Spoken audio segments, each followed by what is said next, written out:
What's going on, guys? So this is a video that has been requested a long time ago, and finally it was brought up again, and I decided, you know what, this is a good video to cover to give a little explanation versus traction control versus no traction control. And I haven't done it in a while because I kind of thought that people didn't really care about as much anymore, and I figured now would be a good time to go over it, especially with some of these new tracks that are coming. So what we're going to do, we're going to use the Porsche 911. I have BOP on. Everything's 100% stock. I'm just using a negative one brake balance because that's what I like with the Porsche. So everything's stock, and we're going to go around the track. Usually 121, like you see right there. 121s is usually what I get using the 911 on this track, and I'm pretty consistent with getting that time. So I'm going to go around the track with BOP on, no traction control, run it like a lap or two, and then I'll turn TCS on to 2, because that seems to be the consensus that most people use traction control at 2 when using a controller, whenever using it. So I'm going to turn it on after, and we're going to see if there's a difference in times. Is it going to be faster? Is it going to be slower? What is really the difference? So let's get started.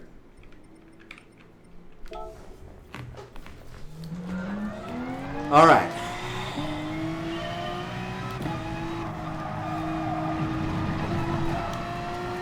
Okay, so right now, no TCS. Let's just check. No TCS.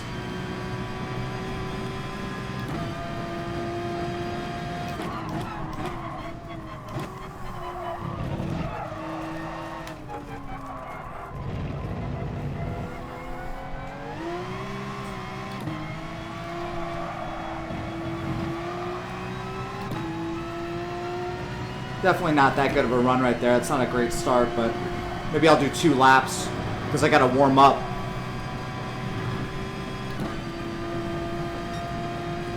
But we'll go with this.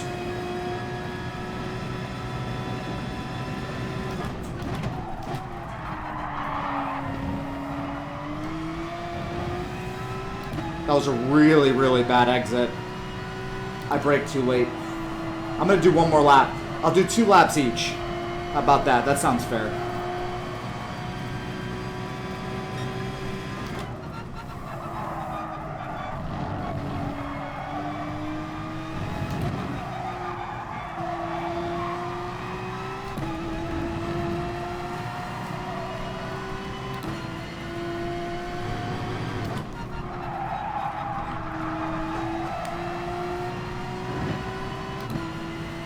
All right, 1 more lap.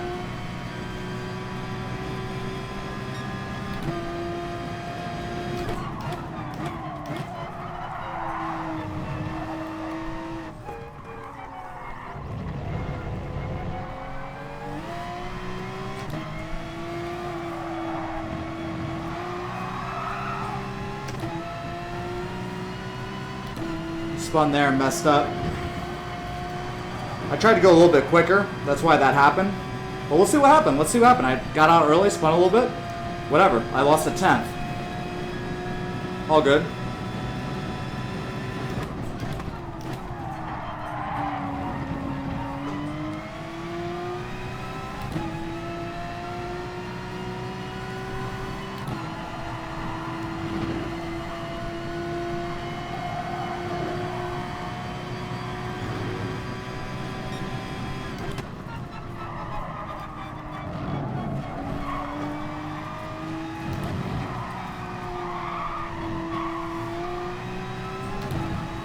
Dang it.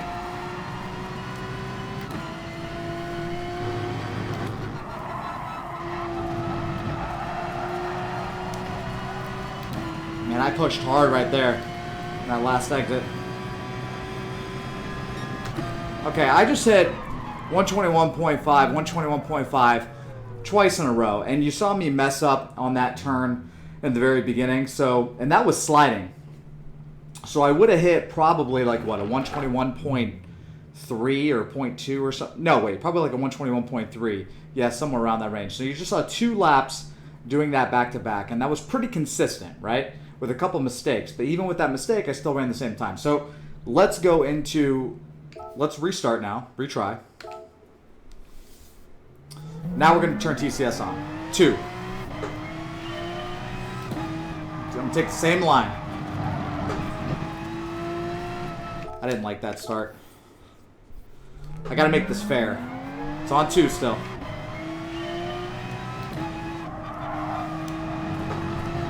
Alright, let's go. That's a good start. We're good enough at least.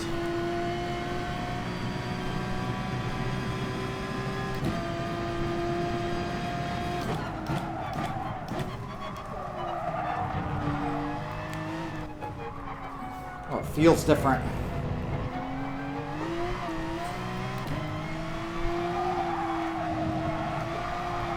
See what it's doing?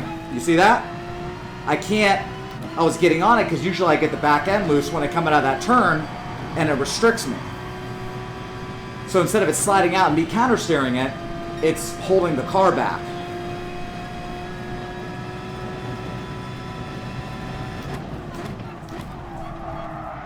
Coming in here.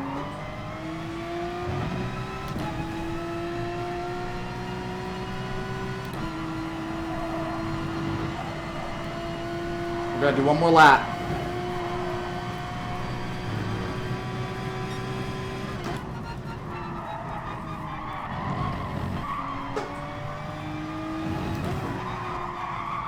It just feels... It just restricted me again right there.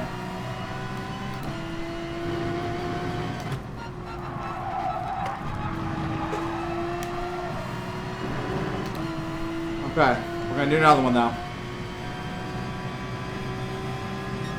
That's already a 122.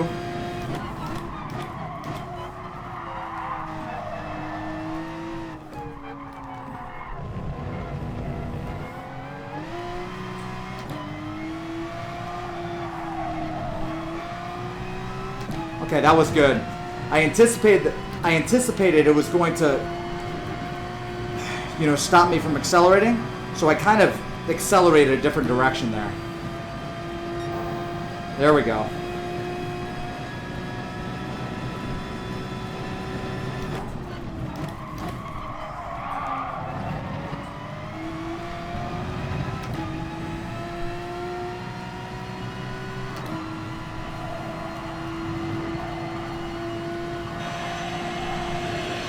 Let's go sub. MS, thanks for subbing, bro. Alright, easy. Come to the inside.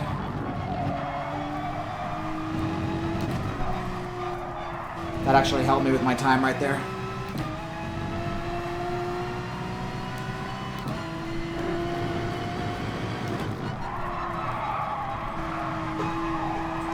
Oh, come on, man. See, it held me back. If I just would have went wider, I could have gone faster. Alright, so we're going to keep going. Actually, no, now I got to restart. Okay, so look right there. I just got a 121.8. And that was me pushing like crazy right there. And at that last turn, if I didn't have TCS on, like right there at that last turn you just saw, I was coming out wide, but I just would have went over those 2 lines, and I could have pulled a really fast time. But you see, whenever the car starts sliding, like just a little bit, whenever it starts getting sideways slightly, it stops you from accelerating. So like right here, you see that, how it's doing that? And I take this turn like this, let off, and then go into it. You see how it's feathering it? Well, that's really bad.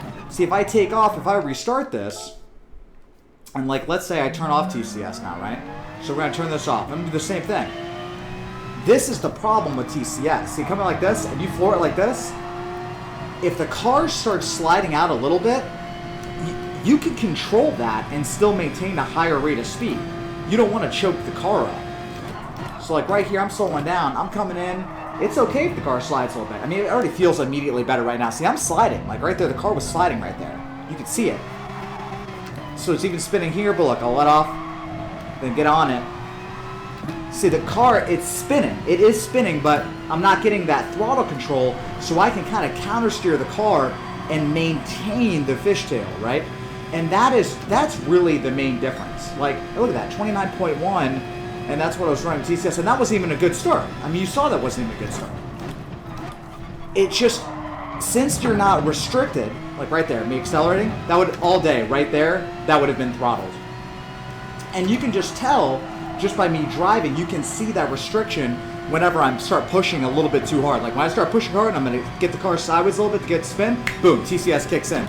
So you really can't set like your fastest times. I'm trying to push it. It's really hard to set your fastest times when you're doing this, because once it starts sliding a little bit, you know, it just cuts the power off. Like right here, see I'm coming in fast, and then boom, sliding, pushing like crazy. Okay, that was a horrible line. I messed up a little bit, but look what happened. Boom, still, and you saw I messed that turn up. I slid, went wide. That's okay. You don't get a penalty for that. And I still hit a 121.7 with a sloppy run, which was still faster than the time that I'm hitting with, you know, with TCS. So this is just a little bit of proof to show you that TCS really does slow you down. It definitely does, and it depends on the circumstance. And now I'm using a really easy car. This is the Porsche 911, which is really easy to drive. It has really long gears. It's good for this track, and I'm still having issues with TCS. I mean, you can see it. I mean, I think it was, what, 0.3 faster. I mean, you saw I ran 0.3 faster without TCS. Now, you add that up, and remember, that was a good run that I had. That 121.8 or whatever it was that I hit with TCS, that was a pretty quick run. It wasn't too bad, you know what I mean? Like, I was trying to not get it to, you know, the TCS not to kick in. So the point is, if you add up, let's just say it's 0.2. Let's just say without TCS it's 0.2. You add up 0.2 per lap. If you continue to add that up, I mean, just think about how far the opponent will go away. So in my opinion, also, not running TCS and getting used to the car that you like, right? So like, let's say you really like the Porsche. Let's say you really like the Ferrari, which is a way more challenging car to drive. So if you can drive the car without traction control and get used to, you know, flooring the car, like getting used to getting on full throttle at the perfect points to where it slides, but you can maintain that slide, then you're going to start getting that speed, because you don't want TCS to stop you and restrict you from accelerating, because it's going to happen. There's going to be moments in the race where you're going to have to, you know, move over quick or take the inside, and you're going to like get on it, and the back tires start spinning. It's going to restrict you, and then the person next to you is just going to go by you. And all this little stuff does matter. You know, like 1/10 here, 2/10 here. It does add up. Now, however, some of you that are using controller or newer to the game, TCS is there to kind of get you started, right? So the point of me telling you this is that to get the fastest times, to get like the quickest times, and also to become a better driver overall, it's better to not use the assists. It's not. I mean, I'm not saying that for you, you might turn on TCS and you actually might be quicker because, you know, the car gets too sideways for you. But ultimately, like what you just saw, if you can really push that car, you're going to be faster without traction control. So anyway, guys, I hope that this is some good tips for you, and I hope it does help and kind of clarify that it is faster not using TCS. But I am going to be working on another video. Now, this is going to be interesting, and you guys let me know if you want me to make this, and I've thought about it, and it's going to be on counter steering. The big debate is counter steering assist right here. Now, if I do this video, we're going to be in for something, because I'm not sure if the outcome is going to be like this one was. So that might be a future video. We're going to see. We're going to work on that. I'm going to start going through the assist, doing the same thing. I'll use this track. Maybe I'll do longer tracks. Once I get some feedback from you guys, I'll decide how I'm going to handle that. But anyway, guys, I hope you enjoyed the video. I'm happy to be back. I'm happy to be streaming again and making videos. I really did miss this when I was in New York. But thank you guys for watching, and I'll see you next time.